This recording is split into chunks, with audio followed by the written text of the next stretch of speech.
বাংলাদেশের রাজধানী ঢাকার একটি বিলাসবহুল ১০তলা টাওয়ারের বাসিন্দা হিসেবে টিউলিপ সিদ্দিকের নাম তালিকাভুক্ত ছিল। সম্পত্তিটির নামকরণ করা তার পরিবারের নামে। যুক্তরাজ্যের সংবাদ মাধ্যম দ্য টেলিগ্রাফ এ তথ্য জানতে পেরেছে। টিউলিপ সিদ্দিক যুক্তরাজ্যের সাবেক দুর্নীতি বিরোধী মন্ত্রী।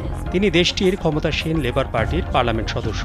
তার খালা ছিলেন বাংলাদেশের ক্ষমতাচ্যুত প্রধানমন্ত্রী শেখ হাসিনা।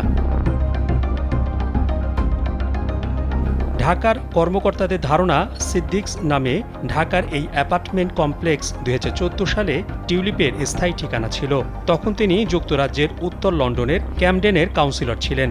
অ্যাপার্টমেন্ট কমপ্লেক্সটির অবস্থান ঢাকার গুলশানে। আদালতের নথিপত্র বা সংবাদ প্রতিবেদনের তথ্য অনুসারে এ নিয়ে বাংলাদেশে টিউলিপের সঙ্গে সংশ্লিষ্ট পঞ্চম সম্পত্তির খোঁজ পাওয়া গেছে। স্যান্ডেলিনা সো, রূপচর্চায় আভিজাত্য। যুক্তরাজ্যের ক্ষমতাসীন লেবার পার্টির দাবি ছিল বাংলাদেশে টিউলিপের কোনো সম্পত্তি নেই। দুর্নীতির অভিযোগ মাথায় নিয়ে ১ মাস আগে যুক্তরাজ্যের সিটি মিনিস্টারের পদ থেকে পদত্যাগ করেন টিউলিপ সিদ্দিক। ব্রিটিশ মন্ত্রিসভার তদন্তে উঠে আসে আওয়ামী লীগের সঙ্গে সম্পৃক্ত এক ব্যক্তির কাছ থেকে ফ্ল্যাট নিয়ে টিউলিপ জনগণকে কিভাবে বিভ্রান্ত করেছেন। এই তদন্তের জেরে টিউলিপকে পদত্যাগ করতে বাধ্য করা হয়। টিউলিপের খালা হাসিনা বাংলাদেশের প্রধানমন্ত্রী ছিলেন, কিন্তু এখন তিনি ভারতে আছেন।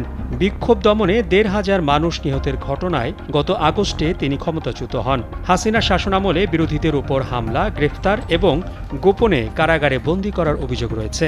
তার সরকার বিচার বহির্ভূত হত্যাকাণ্ড চালিয়েছিল। গাজীপুরের কানাইয়া এলাকায় টিউলিপস টেরিটরি নামের প্লটসহ অবকাশ যাপনের বাগানবাড়ি নিয়ে তদন্ত করছে বাংলাদেশ দুর্নীতি দমন কমিশন।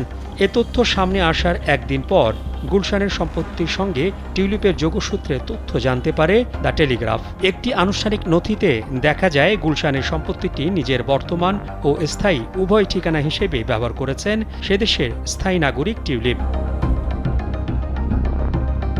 মোহাম্মদ শাহাবুদ্দিন মাহতাব, কালবেলা।